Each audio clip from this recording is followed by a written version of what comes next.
Hi, everyone, and welcome to this session of Colaba Conversations Cities That Breathe, Battling Climate Change for Clean Air. Indian cities have consistently featured on the list of cities with the worst air quality, particularly for the past few years. The air pollution menace in Delhi often receives the most attention, especially during the months of October and November. But air pollution is an issue that we battle through the year because of external sources, including stubble burning, vehicular pollution, pollution from coal power generation, as well as burning of solid fuels like firewood in our home. In fact, a study recently has pointed out that indoor air pollution resulted in 6 lakh premature deaths in India in 2019. As India battles climate change and moves along the decarbonization pathway to using cleaner sources, we need to understand how it can and will contribute in our fight to breathe clean, good quality air. With that, let me turn to our eminent panel who have far more hands on experience in dealing with this issue on a day to day basis. Um, can I go to you, Shruti, first? So, Shruti is the C40 director for South Asia, C40 director South Asia. Shruti, 5 cities in India are members under the C40 network. Can you tell us a little more about what is being done in these cities to combat air pollution? How does being a part of the C40 network actually help decision and policymakers within the Indian cities to combat climate change and battle air pollution? Thank you, Swati, for the question and setting the context, for the discussion. It's very, very critical for us to be looking at air pollution, especially in the time we are now in winter, and I'm based in Delhi, so it's very pertinent discussion. So just to give you a little bit of background, C40 is a network of about 100 cities that represent about 700 million residents across the world, and we look at we can about influencing about 25% of the GDP. And C40 primarily works as a network of large metropolitan cities across the world. And in India, we have 5 cities, the metropolitan cities that are members of C40, which includes Delhi, Mumbai, Kolkata, Bangalore, and Chennai. And the way we work across cities is through, firstly, we believe that it's very important to have science-based targets, right? So we have to be driven by science. And as you correctly pointed out, that air pollution or air quality sees no boundaries, right? Like there is sort of no way that only a city can deal and leverage its own policies and have an impact. The way we work at C40 is, one, we provide data. We think that data is critical to drive solutions and policy. So C40 works on with the city political leadership to build good database and data sets to make these decisions. We Second thing that we do is we connect city to city. We strongly believe in networks, right? We believe that cities can learn from each other, and we have seen the power of that. That something happening in another global south city that's very similar can really impact and influence what someone in India wants to do. So that's a very powerful way that we work with cities. The third is, through this, as we discussed, or we will discuss through this panel, is that air pollution and air quality has multiple facets that need to be considered, right? So it's not one targeted solution that can just change the air quality index of a city. It looks at how buildings are behaving, what kind of energy grids are, what kind of transportation mobility solutions are there, how are you looking at waste, municipal infrastructure and everything. So it's very deep rooted in understanding how cities are structured, right?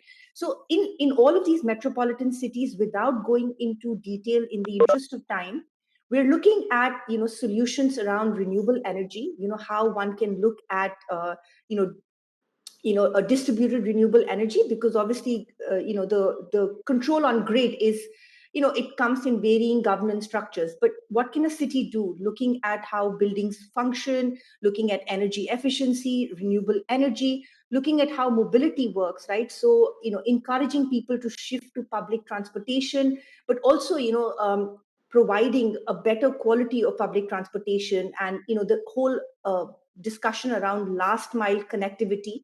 We have seen several pilot projects done on pedestrianization. Bangalore has done some, Chennai has done some, Delhi has done some, and we have seen the monitoring of the pollution before and after and the impact it has.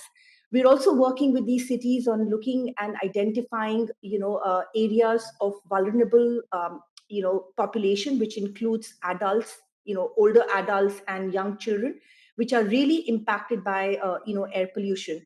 And lastly, in the interest of time, it's important for us when we have this discussion is to also shift it, and start looking at how it impacts finance, right? So it has a significant GDP loss. So if cities start looking at it from how their, economic loss is being impacted by air quality, the discussion shifts and becomes mainstream. And the other critical aspect of action is to how we bring together different stakeholders on one table, right? So how can we bring adjacent cities and states and the national government to talk to each other in developing policies that are, really integrated and holistic, that can bring all of these different stakeholders together and, implement that. So through our air quality network, we have about 45 cities that are a part of our network, and we also have a declaration and a clean air declaration that cities can sign, which basically leads to a roadmap for cities to, meet the WHO standard in 2 years and openly declare what they are doing. And in India, Delhi and Bangalore are currently, signatories to our C40 declaration. So this is kind of the work that we are doing, working with cities, because most of the pollution is caused by cities due to these activities. So cities become very critical hubs for resolving this, and coming up with solutions around air quality. Thank you, Shruti. Apart from Delhi and Bangalore, which other Indian cities are part of the C40? If for our audience, if you could just Sure. name So the there are five five cities. cities that are currently, in addition to Delhi and Bangalore, it's Mumbai, Kolkata, and Chennai that are C40 cities in India. Okay, thank you so much. Dr. Patnaik, turning over to you. Um, so India has we've apart from the external air pollution, we also read quite a bit about indoor air pollution in the country, caused by actually firewood burning, and especially given the high LPG prices over the last 1-2 years. We're also hearing cases of people shifting back to from LPG to biomass and solid fuel burning. What has been your experience in shifting people in Orissa from firewood to clean cooking sources? You know, as someone who works in the energy sector, I've always wondered, what does it take to make people truly transition to clean energy sources? Is it just finance? Thank you, Swati, and thank you for the invitation to this panel discussion by the ORF. You see, the all the action that the various schemes of government have done, so as a result of sustained efforts since many years, is that the sources of pollution at the household level, which was earlier mostly at the household level, has shifted to the cities and the towns. So the purpose of statistics, I can say that in Orissa, the percentage of people who have adopted to LPG sources of energy in their household cooking has increased by about 70% over a period of last 10 years. And at the same time, the pollution at the city level has increased by 115%. Having said so, the problem in this is that while the LPG and gas supplies to the rural households gave a ray of hope, actually, because there were several interventions and initial subsidies were good also.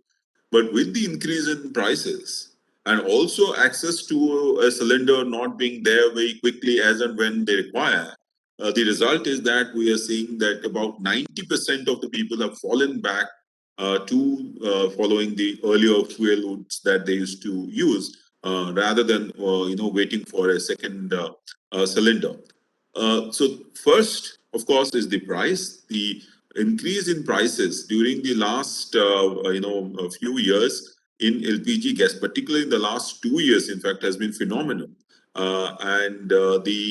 Whereas the fuel wood is already available. So I would probably think that the subsidies have to be maintained at a rational level so that their rural household income cannot be compared to urban household income. We have statistics and data for it. So if the subsidy could be done in a very targeted manner, pegged to this, I think things would improve. But more importantly, I think this transition has to be through a process of even using the local biomass. If the rural household is trained to use the local biomass, and of course, then there is obviously the availability of LPG as and when it is available, then I think the transition would be smooth, and they would not go back to the first option, which is the fuel hoods. The second thing would be also for them to see at the community level, at the micro, let's say at SHG level, self-help group level, whether the use of LPG or biomass on a large scale is giving them the desired benefits. The point is to create incentives. So they should see it for themselves, and then probably they will change their behavioral pattern to follow that, because a lot of it is also to do with behavior. The third important thing is that it has to be married with the existing rural development schemes. It cannot stand on its own.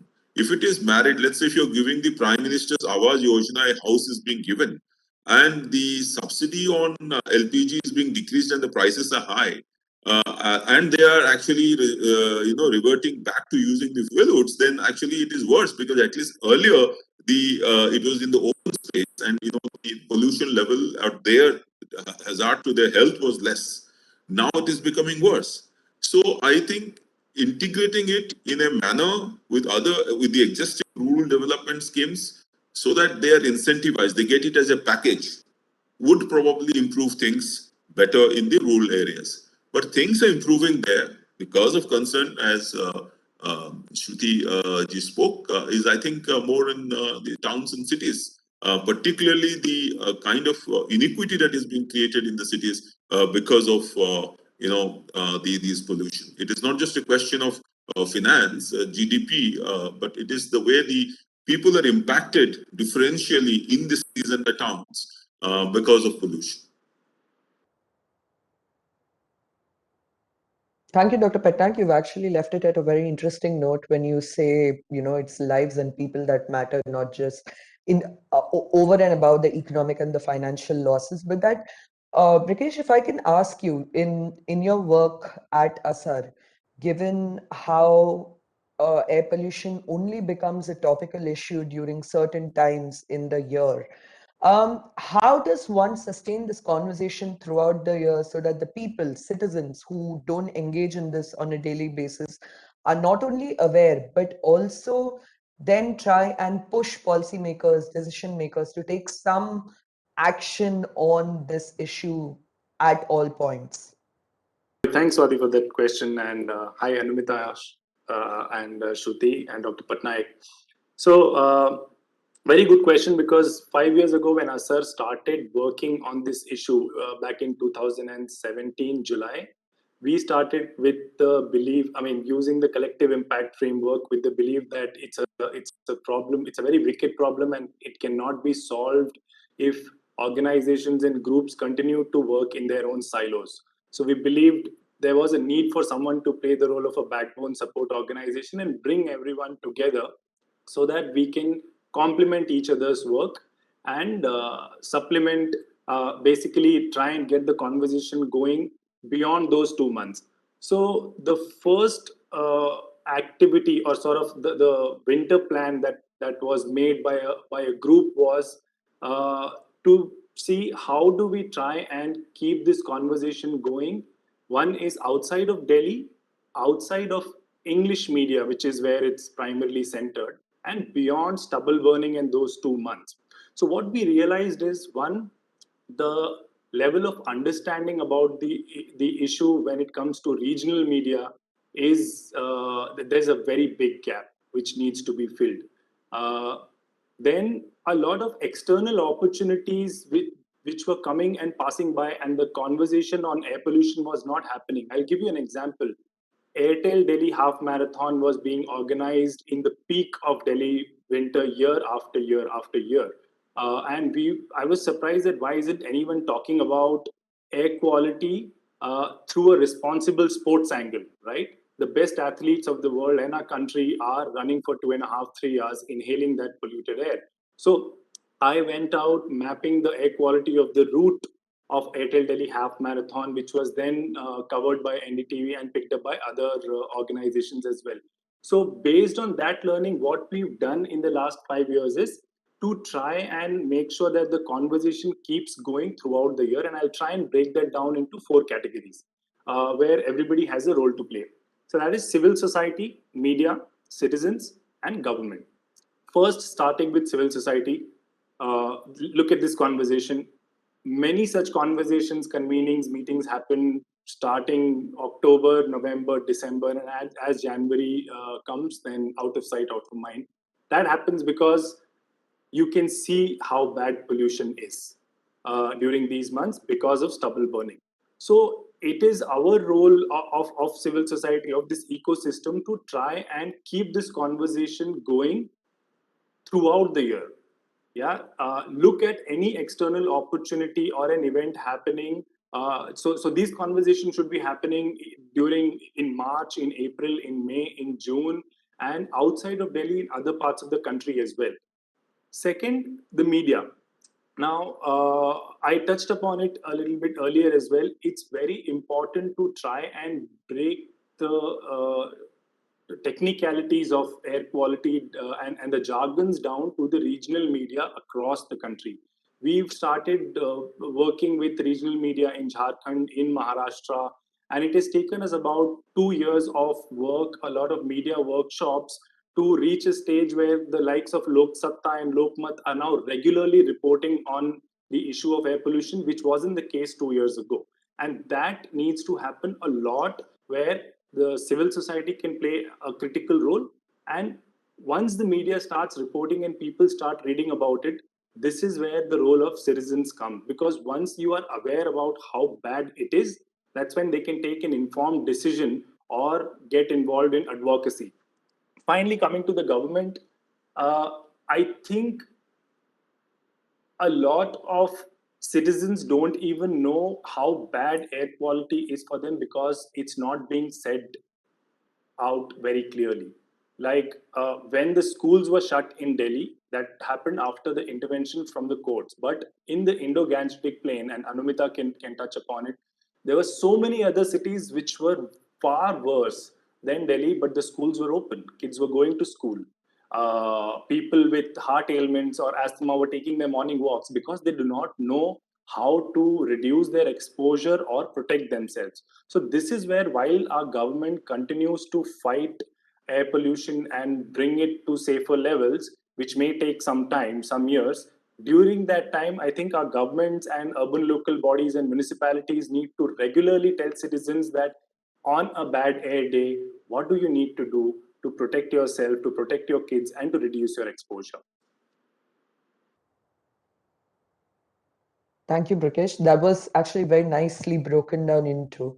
But so Anumita, so as someone who works in the energy sector, I'm reasonably informed about what causes stubble burn, what causes air pollution. But if I want to communicate this the way Brikesh has said to the lay people on, what are the various causes of air pollution over and above what we always hear in October, November, stubble burning causes it. Going beyond that, given air pollution happens throughout the year, it knows no boundaries. So what would be some of the other sources? And do you think, given our commitments at Glasgow at COP26 that has happened, and the commitment towards increasing our renewable capacity to 500 gigawatts, do you think that that could possibly be one of the ways in which we can start combating air pollution? Absolutely, Shruti. And I'm so glad that we are having this conversation, all of us here, is so much needed right now. So let me begin with what you said last. There's so much of excitement built up when India went to Glasgow and made those promises about renewable energy and whole set of other things that India plans to do.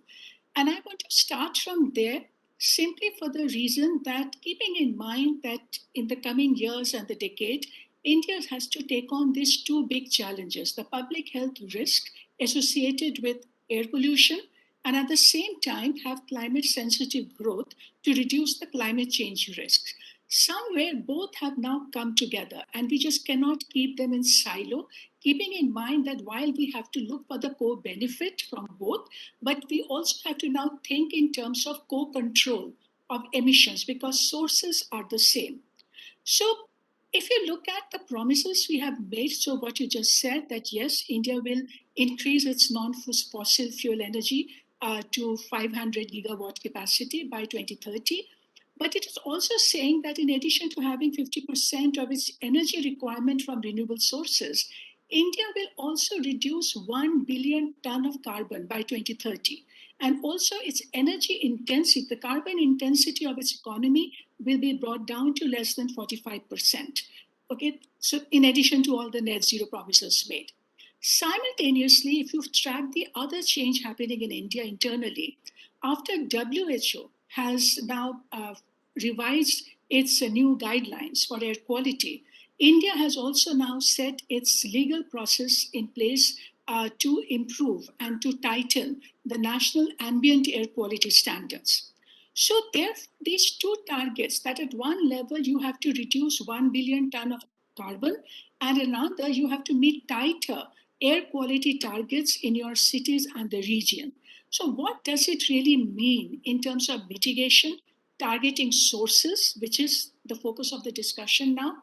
So if I focus on the what are the different sources therefore we have to deal with to be able to meet the clean air targets across all regions of India, I would create 3 or 4 clear buckets of it. One is where we need a massive clean energy transition.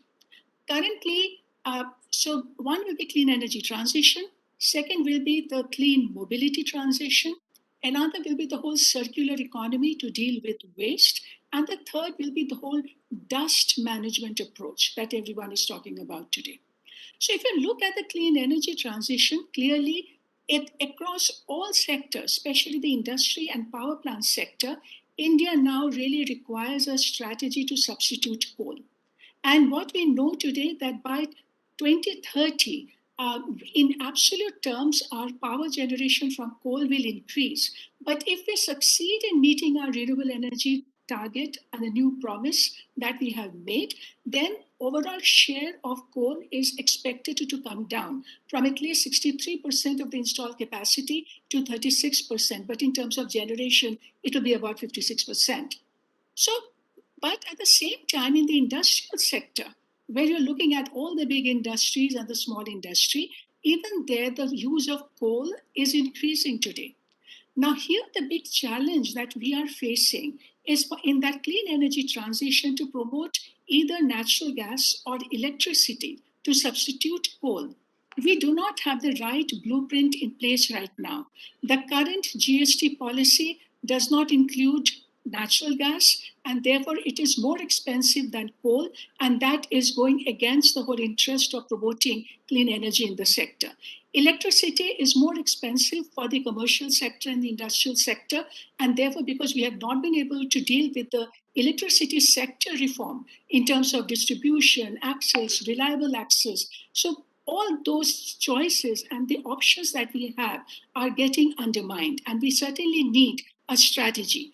At the same time, in the small scale units, because Indian economy is dominated by informal sector and the small units, and we certainly need a strategy for them where we need big lot more support that how can the small units make transition from say tiny boilers burning dirty fuel to centralized boiler on clean fuel. Now the strategies are known, but we have not yet worked out how to make this happen on ground. The second big area of the sources is the transport sector. And that is going to be one of the most challenging sector in the future keeping in mind that motorization is taking off. I mean, and if you look, I mean, I always like to give this data that it took about 60 years in India to get the first 100 million vehicles. But after that, we took just another 6 to 8 years to get next 100 million. Just look at the speed at which the numbers are exploding in this country because of our increased dependence on personal vehicles, because public transport strategy, walking and cycling strategy have not been paid adequate attention. And that's where we will have to focus. And the irony is, if you look at the 2011 census, it might change a bit by now, but even in that census shows that nearly 63% of Indians, they either walk, cycle, or use public transport. That is the strength of the baseline of this country. And yet, when you look at the investment pattern today, you see how the cities are sprawling. We are investing only in car-centric infrastructure, and the 63% mobility, the sustainable mobility options, that is not getting funded. In fact, if you look at the NTDPC report, that transport report that happened some time ago, it just says that the kind of challenge, the transition we need in the public transport, the transportation sector, we perhaps have to spend about 79% of our GDP to be able to do that.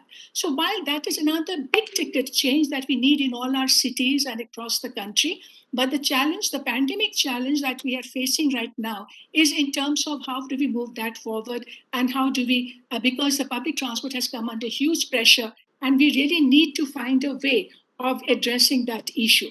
The final area that I just, and yes, in the transport, I just want to say that India this time in Glasgow has also signed on to the Zero Emission Alliance, which is asking for electrification. And India has actually raised the ambition to electrify, particularly the two-wheeler segment, which is the most dominant vehicle on the road. But the fact of the matter is that as of today, even less than 1% of the new sales are on electric vehicles. How can you take it to at least 30% by 2030? That is the strategy we need to work with across the country. And the circular economy, because like Rikesh said, that winter is all about waste burning. You know, it's happening across all our cities. And it is only whether it's construction dust or whether it's waste burning, we are not being able to fix it just because the municipal services, the municipal infrastructure across the cities and also outside the cities have not been able to gear up and create the infrastructure that is needed for the complete circularity, where you completely segregate, reuse, recycle the waste, and have a zero landfill policy. And we need that. And dust, which is an important issue in India, but please do not reduce it to only dealing with the only having the sweepers on the road. It requires a greening agenda. You have to protect the Aravalis. You have to protect the forest. You need the green agenda for your cities. And that's where the solutions will have to be pushed. And my last point here is that as of today, the way National Clean Air Program has taken the shape, it is so city focused. And what I just heard Shruti and all of you saying that you need a regional approach. You cannot draw a boundary. The pollution does not follow any administrative boundary. And the unfortunate part of the whole exercise is when we go and work with cities on their cleaner action plan, because they are so strict about drawing that hard line around the city. As a result of that, all the key industrial sources, the power plants that are actually in the vicinity, but just outside the administrative limit of the city, they don't get included in the Clean Air Action Plan. And that defeats the whole purpose. So we have to now therefore come up with a very clear strategy that while we need to strengthen our hyper-local to city level action, but we also need an integrated strategy for regional action, that how can different state governments come together to be able to implement an integrated and harmonized action plan across the region. That is the blueprint that we require to take this agenda forward and to have that co-benefit and co-control and to protect public health. Thank you so much, Anumita. That was very exhaustive, covered everything that a layperson actually needed to understand about the air pollution issue. But, I'm going to take your last point on regional strategies and go to you, Dr. Patnaik. and ask you, how do we create a common platform? Every state has its own priority. It's all well and good to, for us to sit here and say, oh, but we need a regional strategy. But if you look at Punjab, farmers are their prerogative. If you look at Odisha, mining is a prerogative. Same with Jharkhand and Chhattisgarh. So, but this entire belt actually has some of the worst air quality. So how do we create this common platform, common objectives? Now, after listening to what Arunima spoke and the others spoke, and I have spoken about this in the parliament too, that all our strategies and all our goals make no sense unless the entire issue of clean air as a right to citizen comes into the political discourse. Because it is not just the government discourse that would actually take us through, because both the government as well as the opposition have to be on the same page as far as a clean air or clean or climate change is concerned. I do not know of any manifesto of any political party which has put it on the agenda that by this particular, if we get elected, or if any candidate has put it also that if I get elected, then I would contribute to doing this and that as far as energy, climate action is concerned. So we have to get it into the political discourse in all states, particularly the states that you mentioned, at both the government level and the opposition level. Secondly, I have also, in fact, while speaking on this, I said that many times when, the October, November, if the session is there, then we are prepared. Both the opposition is prepared and the government is prepared that this would be an issue which would be discussed. And this would be the kind of discussions that will take place. And if on the day of discussion, if the level of pollutants has come down in Delhi, then the government would say that, you see, we have taken some action and therefore it's just a matter of serendipity. How many times which government has said that in another 2 years, the PM 2.5 will come down from this level to that level on an average, on a moving average basis, on a moving average weekly basis, or whatever? No government has done. And so I think the point that I'm trying to make is that it has to get into a political discourse, not just the government discourse. And only then it will get implemented in true spirit. Then to the pointed answer to your question relating to how do the states cooperate. Now, there I would say that in the entire discussion, we have all those macro figures, we have all these macro goals, we have these macro statistics, but no response of from government or public policy can be supplied if it is not proved with data that it is affecting the people in a large scale. So if there are people in Jharkhand who are being affected by this, and and because of the pollution there, people in Orissa are also getting affected, or people in Orissa are also because of the activities in Orissa, people in let us say West Bengal are getting affected. The entire Indo-Gangetic Plain, all the states. This will not happen. We have a system of the interstate council. We have the for settlement of river disputes also between various states. I think a similar institutional mechanism has to be developed for dealing with pollution across states, and this mechanism is, I think, currently absent. Because, as I said, it is not in the political discourse. It is remaining within the government sources as just as a scheme to be implemented. The benefits of implementing such scheme in terms of improving the lives of people in the areas in which they are supposed to create that improvement, that data is probably not being communicated. So even if we have great advocates, I think data at the granular level, how it has improved in a GP or in a community level, unless that is communicated to them through extensive ICT activities of government and also as a political discourse, I think things will not change. But having said so, the cooperation between the states will only happen if they realize that the impact of pollution in one state actually is affecting the citizens or the people of the other state. And for that, data has to be collected. For that, one particular institutional structure has to be there, which will collect this data and put it on the public platform. In fact, if all this data comes on the public domain, maybe during a panchayat election or during some election, this would actually come into the political discourse of a debate during the elections, and may actually spur people to think about different kind of institutional structures. Currently, I think it is still macro goals, macro strategies, without telling people how.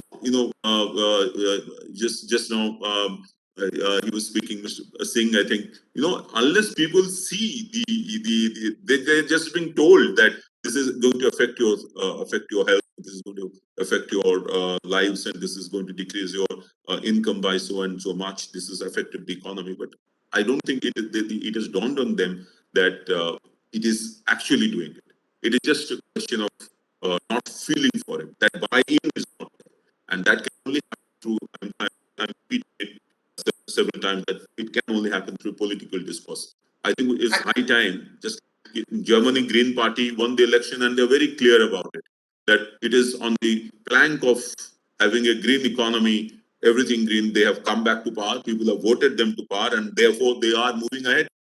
People have voted on the climate-related action for a political party. That happened. Dr. Patnaik, actually, I'm going to go to Brikesh next because this thing about, people don't know. Assad's actually done a air quality perception survey where, and I went through some of the results. The knowledge and the awareness of air quality. And Shruti, I'll come to you after this because I want your inputs also on this. I think there is some amount of knowledge and awareness already there within the population. But Brikesh, please tell us a little more about this particular point of the increasing awareness and the results of your survey. Sure, Swati. Before I come to some highlights, I just wanted to quickly respond to Dr. Patnaik's point on the lack of political discourse. And he did mention a point about not one political party has spoken about air quality in their manifesto. So that's where I would like to come in, because 2019 national elections, the entire Clean Air Collective made a conscious effort, and it was the first time ever that NDA's manifesto, UPA's manifesto, Aam Aadmi Party's manifesto had actions on air quality included. In fact, UPA manifesto even acknowledged the air pollution as one of the public health emergencies. However, action from manifesto on the ground is a different story altogether. So I won't get there. Coming to the survey, it was done 5 years ago, and people can actually go to our website and read the survey in detail. But I pulled out 4 or 5 highlights. You started your question with awareness, Swati, and this was done 5 years ago. Things have improved. So people know that air is bad, but how bad it is and what do we need to do, that's a different story altogether. So like 90% of the respondents, there were a total of 5,000 people who were surveyed in around 17 cities. 90% of the respondents said that they know that air quality is not good. When it came to the sources of where they were getting this information from, the top 3 were print media, electronic media, and social media. But the bottom 3 was the highlight for me, were schools, friends, and parents. There is no conversation happening on how bad our air is in schools. And this is where I think it's going to, or parents and kids are not talking about how bad the air quality is. And I'll give you an example. Just when we started campaigning, purely as a communicator and as a campaigner, I looked at China because it became a big issue globally because everyone was wearing masks, right? It was visible that air quality has become so bad. So I was like, how do we get people in Delhi and northern India to start wearing masks? And this is pre-COVID times. In Delhi, people were running marathons, and I was being trolled if I would put a health advisory on a running group saying that you are an idiot because if we run in polluted air, our immune system becomes much more stronger. But COVID came, and then we can see everyone wearing masks. So I think if we see the same political will that we have seen in the past for some other measures, including like when we had to implement safety precautions for COVID, and we saw suddenly overnight people started following them. The same political will needs to be seen in treating air pollution and how it's affecting our health. Then we will start seeing changing public behavior, and then we'll start seeing policy shifts as well. Thank you.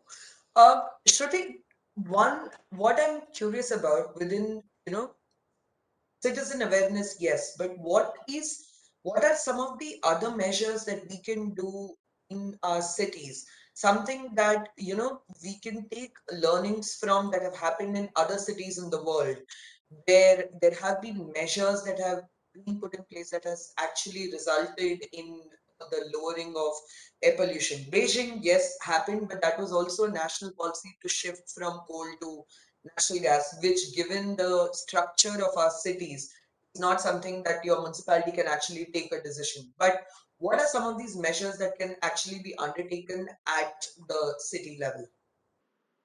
So Swati, I mean, because we're also coming close to ending of the panel, and it'll be tough to kind of go over all the city sort of measures. One thing I want to and one of the things that I want to kind of emphasize is the fact that as a part of C40, all of our cities need to do a climate action plan.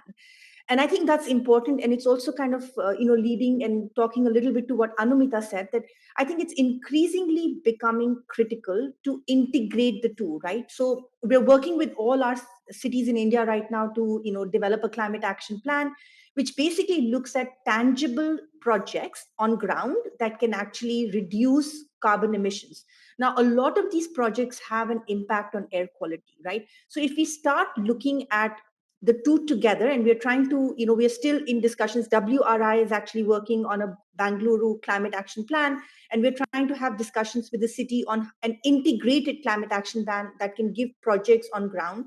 That's one. The second is an very involved stakeholder consultation is very critical. And Mumbai, and this is Colaba conversation, so everybody probably knows about the very involved Mumbai climate action plan that's being, led by Minister Aditya Thackeray, that has really, looked at bringing different stakeholders together.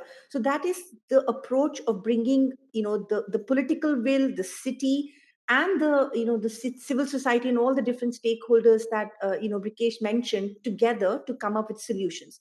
The solutions are very kind of known, right? We look at, firstly, the most important brick and the foundation of all this is data, right? So how do you create data in any location or any kind of neighborhood that you want to talk about, right? So hyperlocal monitoring, citizens becoming aware of data, right? In London, we have worked through our clean air network on developing hyperlocal monitoring, right? So which really kind of makes citizens aware. So data, it's very important for it to be data driven, which you cannot refute when you have data that's driving it, right? Which can be then the basis of campaigns, the basis of policy, etc. The second is, looking at aspects of mobility, which we have discussed earlier. Anumita gave a very comprehensive discussion around that. But also we have to see what our role can be, right? I mean, we have been, can we take public transportation? What can the citizens contribute and participate in, right? So looking at mobility and kind of the whole discussion around that, and how policy triggers can be created either through incentives or through penalization. That's kind of the way, two sort of ways policy works, right? So can we incentivize electric vehicles? Can we penalize vehicles that are causing pollution? Can we give incentives for public transportation? Can we create better last mile connectivity? And also this goes to very integral parts of urban planning, right? So one of the things is the fact that when we are discussing on master plans that look at visions of 10, 20 years, can we really go back and understand pedestrianization and look at networking the city on mobility that's basically starts from pedestrianization and not developing infrastructure for increasing road widths to accommodate cars, right? And then the other point is the whole balance of this green infrastructure, which also Anumita brought forward, right? There has been a new discourse that has started around rewilding, right? So what can we do in congested cities is bringing back as much green as we can, right? Like looking at how we can all as citizens and this government contribute to greening the city, which will improve all of this. So those are some of the measures. And I mean, there is a lot of data available. I just want to close my remarks saying that none of this is not known. I think it's very critical of kind of bringing together consensus. And I want to highlight that C40 had actually organized the first state level dialogue between three of our cities, which we brought together the state environment ministers of Maharashtra, Tamil Nadu, and Delhi, to actually discuss climate change. And we're hoping that we can do more of these dialogues to discuss how we can bring about change and collaborate between states. Thank you so much, Shruti. Anumita, one last minute for any closing thoughts based on what you've heard in the second round, and then we have to close the session. So 1 minute. Just quickly reflect on what Dr. Patnaik has said, that, about the whole regional action and why it is not on the radar of the state governments. In Delhi, we have seen this, that today Delhi and NCR perhaps are the first experiment in this country where they are trying to take a regional approach. First, it happened under the Supreme Court, now under the Commission. Right? But even there, what we have realized that this kind of executive superstructure to give top-down prescription often does not work so effectively because the respective states, they do not know how to internalize the change in the departmental work. At the end of the day, in states, it is the departments who have to institutionalize, build capacity and resources for implementation and planning. And in each sector, we are finding that to be one of the very big barrier with no clear compliance and even what to do. So even when ULB money comes to different cities under the 15th Finance Commission, even where the money has been given, we are finding that most cities are actually putting on their list their business as usual work. So like the road widening, flyovers are becoming clean air action work and getting included in the list. So clearly, there is a huge gap in the understanding in capacity, and we have also not worked out that what is the role of the state government and what is the role of the central government. So if thermal power plants have to be dealt with, then the central government will have to step in because many power plants are owned by the central government and the NTPC.